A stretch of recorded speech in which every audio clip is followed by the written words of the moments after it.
What's up, sons? It's BlindRod with Son of a Tech once again, and welcome to episode 33 of Mining Rig Wars. Today, we're going to be showing you guys 5 rigs that have been submitted over on sonofatech.com. Just click the Submit Your Rig button, or you can also email submissions at sonofatech.com. If you would like to enter, please do that. If you'd like to vote today, make sure you click the I up in the top corner and vote in the poll for your favorite rig. Without further ado, let's get into it.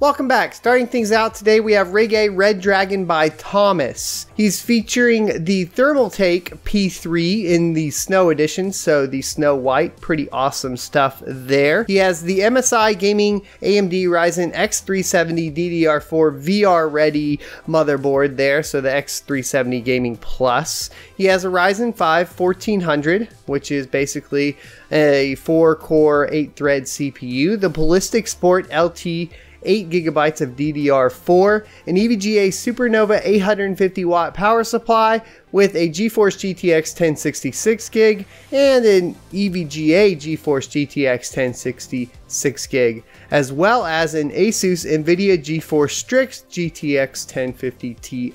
No hash rate is stated here, but he should be hopefully on Equihash. Next we have Rigby Minor One by Rick. He is rocking the Asus Strix B250H motherboard with a Celeron processor, 128 GB SSD, and 32 GB of DDR4. What the? 2 GB 1070s. So this looks like, I guess, more of an... Does he have the SLI bridge in there? No, he does not. And he's powering it all with the Thermaltake 1200 watt power supply, and power consumption's around 850 watts.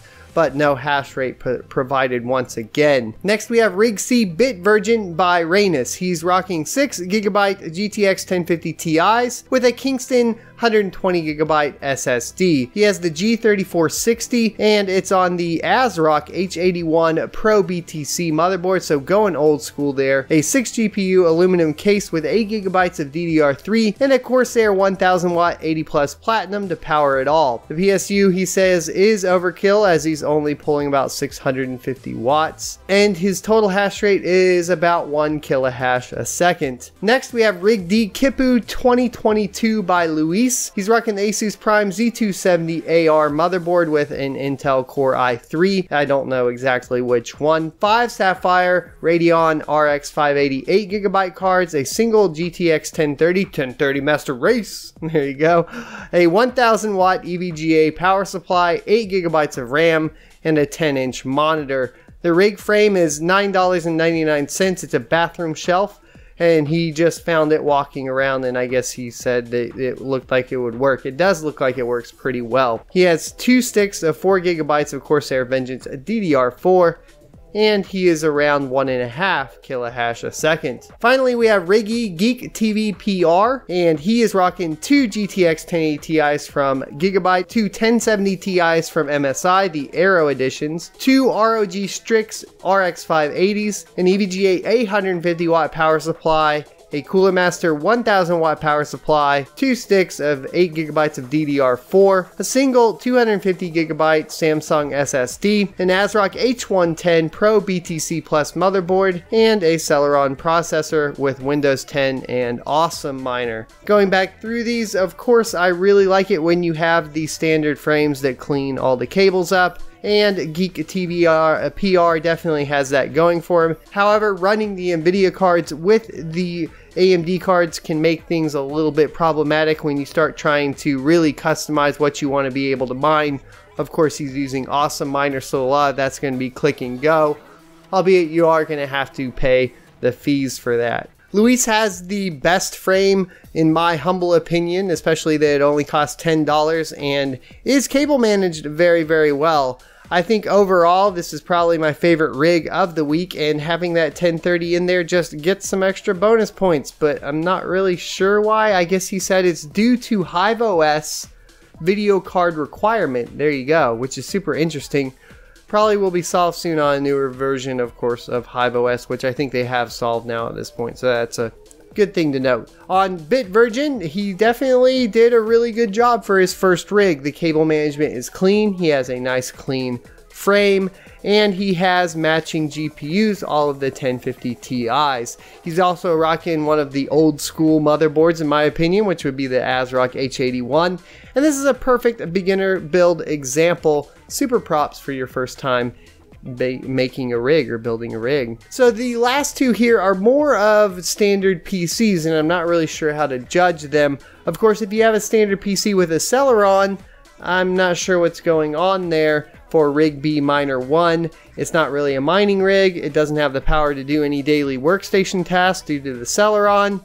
It seems like a very poorly optimized rig at this point, but I guess if you're only mining on it, you know, go for it. And the first rig, I don't really like using the P3, which is a pretty expensive case, as your mining rig case.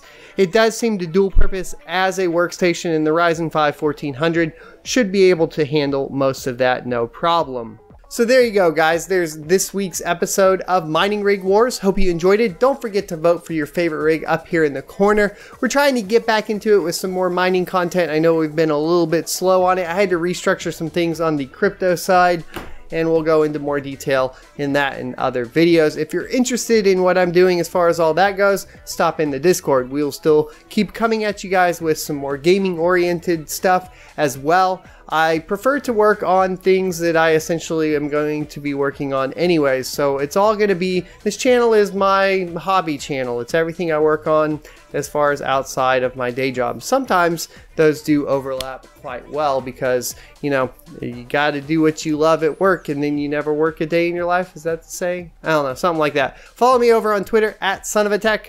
And hit me up in Discord, and if you'd like to watch me playing some Warframe, which seems to be the only thing I play these days, come on over to twitch.tv/sonofatech_. I'll see you next Tuesday.